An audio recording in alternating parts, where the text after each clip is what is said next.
Winston Churchill was sitting in the White House with President Franklin Roosevelt on June 21st, 1942, when the telegram arrived. He was there to celebrate the partnership.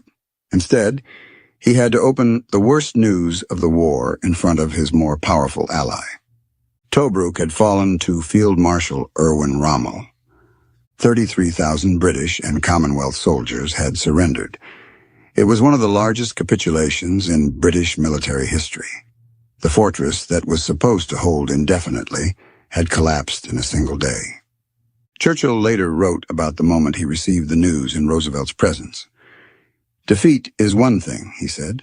"Disgrace is another. The humiliation wasn't just the military loss. It was failing in front of the man whose help Britain desperately needed." Roosevelt looked at the British Prime Minister and saw genuine shock. This wasn't just a military setback. This was a potential catastrophe that threatened Britain's entire position in the Mediterranean. The strategic situation was collapsing. Rommel's Africa Corps was now 200 miles from the Suez Canal. Egypt was threatened.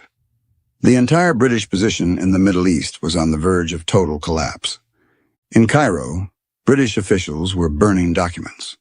On July 1st, so much paper ash fell from the chimneys of British headquarters that Egyptians called it Ash Wednesday. They were preparing for German occupation. Churchill understood what this meant.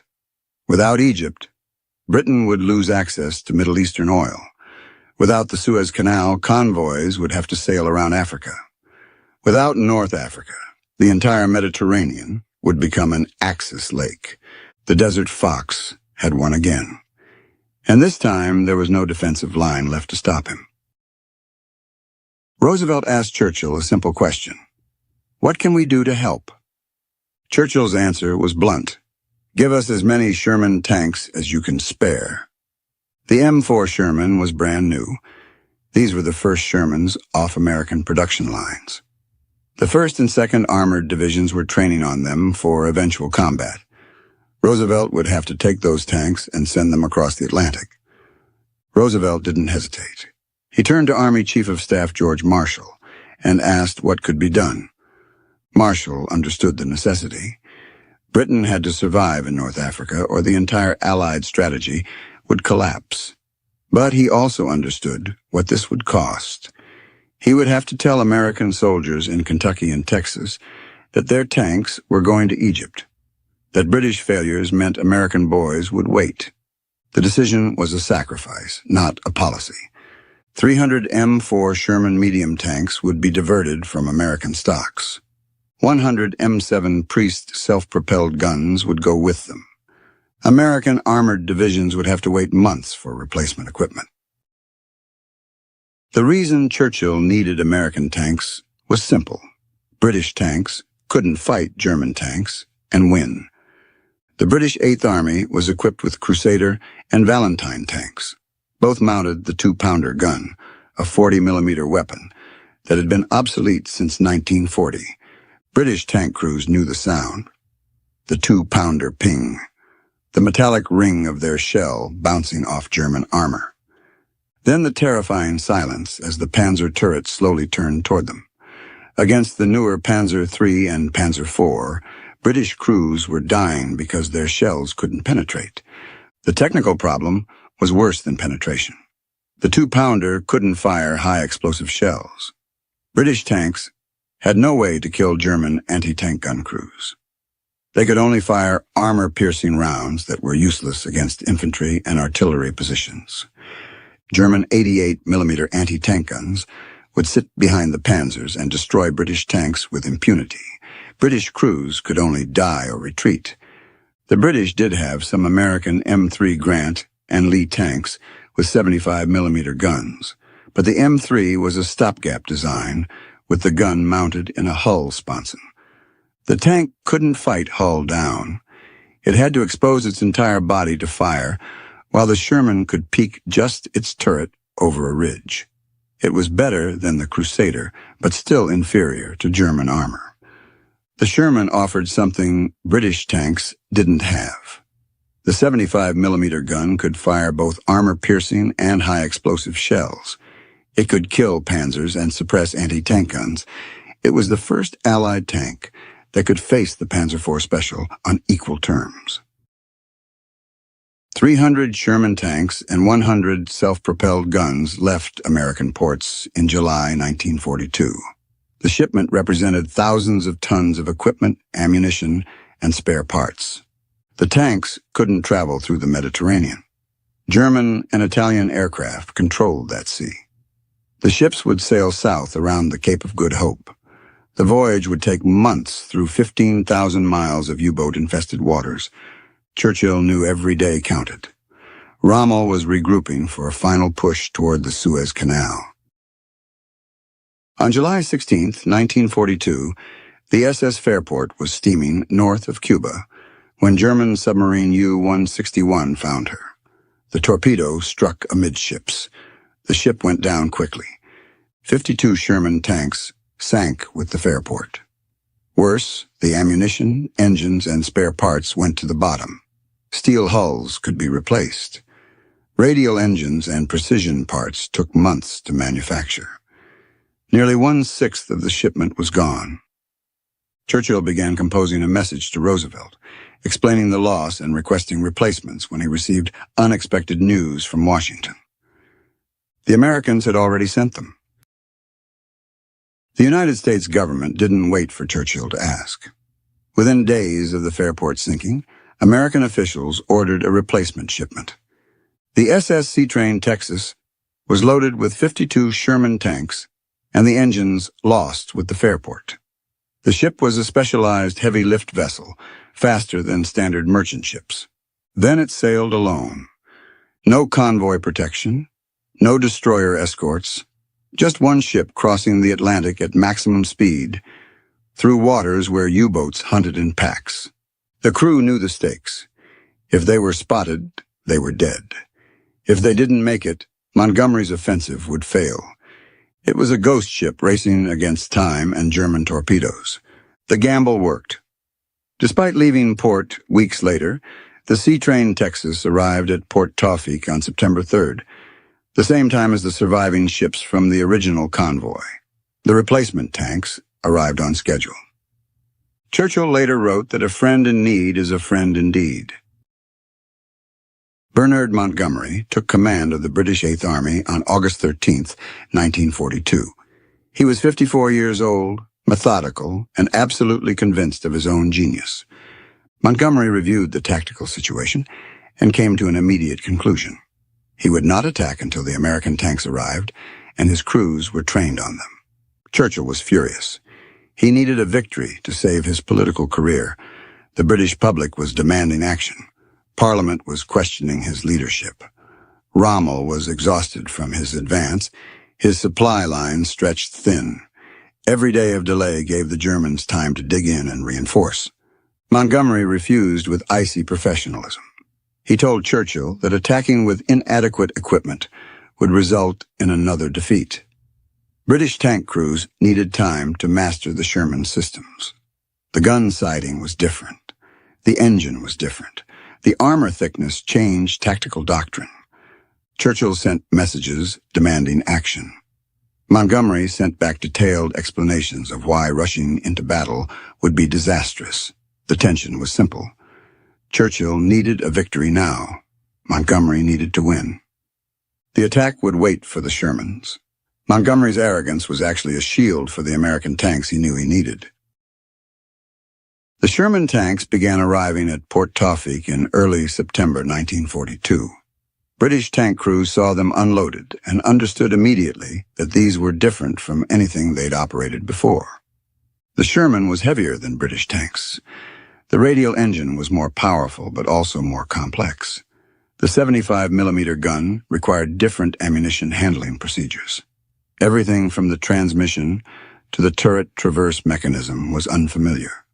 Montgomery allocated 1 month for crew training and mechanical modifications. The Shermans needed sand shields and internal storage adjustments to meet British desert standards. British engineers developed the Sun Shield, a camouflage framework that made a Sherman look like a standard truck from the air. German reconnaissance aircraft couldn't count Montgomery's armor. Mechanical failures in combat meant death. Every crew member needed to know the tank intimately. September passed with Montgomery's forces training, while Churchill sent increasingly angry messages from London.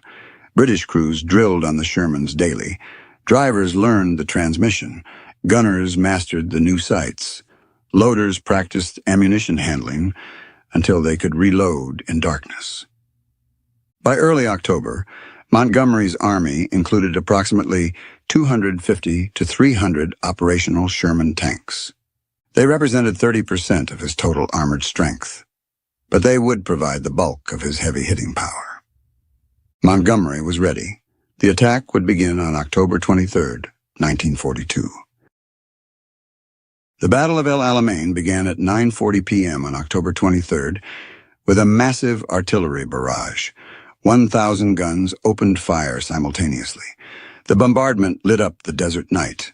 At 10 p.m., Montgomery's armor began advancing through the minefields. The Shermans led the break-in assault, the heavy-hitting power of the 1st and 10th Armored Divisions. Their 75mm guns engaged German anti-tank positions, while infantry cleared paths through the mines. British Crusaders, faster but outgunned, were used for high-speed flanking on the wings. Each tank had its role. The Shermans broke through. The Crusaders exploited the gaps. The difference in firepower was immediately apparent. German gunners could engage Crusaders with confidence, but the Shermans could suppress anti-tank positions with high explosive shells, while their armor deflected most German anti-tank rounds at combat ranges. The battle became a brutal slugging match. German defenders fought desperately. Rommel threw his panzer reserves into counterattacks. For 12 days, the Desert War became a test of which side's tanks could survive concentrated fire. The Shermans survived. British crews found that German shells that would have penetrated a Crusader were stopped by Sherman armor. The 75mm gun could engage panzers at ranges where the 2-pounder was useless. By November 4th, German resistance was collapsing. Rommel had lost most of his armor. The Afrika Korps was retreating west. Montgomery's forces had broken through at El Alamein. The British Eighth Army had won its first clear victory against Rommel. American steel had made the difference. On November 10, 1942, Winston Churchill stood before a crowd at the Mansion House in London to celebrate the El Alamein victory. He delivered one of his most famous speeches. "Now, this is not the end," he said. "It is not even the beginning of the end. But it is perhaps the end of the beginning." The speech praised British and Empire troops. Churchill spoke of British courage, British determination, and British fighting spirit. He mentioned fire and steel, but not the factories that had forged the steel or the ships that had delivered it. He stood at the podium, basking in the glory. But in the back of his mind, he knew those tanks were American. 30% of Montgomery's armor had come from Detroit. The shells that killed German panzers had been manufactured in Pennsylvania. The British public heard about their army's triumph. They heard about Montgomery's genius and British resilience. They didn't hear about the Fairport or the Sea-Train Texas. They didn't hear that American industry had made the victory possible. Churchill was selling a British victory to buy time for an empire that was running out of steam. Years later, Churchill wrote his war memoirs. In The Hinge of Fate, he acknowledged what he couldn't say in 1942. He described Roosevelt's immediate response to the Tobruk crisis. He detailed the diversion of 300 Shermans from American armored divisions. He called the tanks precious and gave full credit to American industrial might. Before Alamein, he wrote, "We never had a victory. After Alamein, we never had a defeat.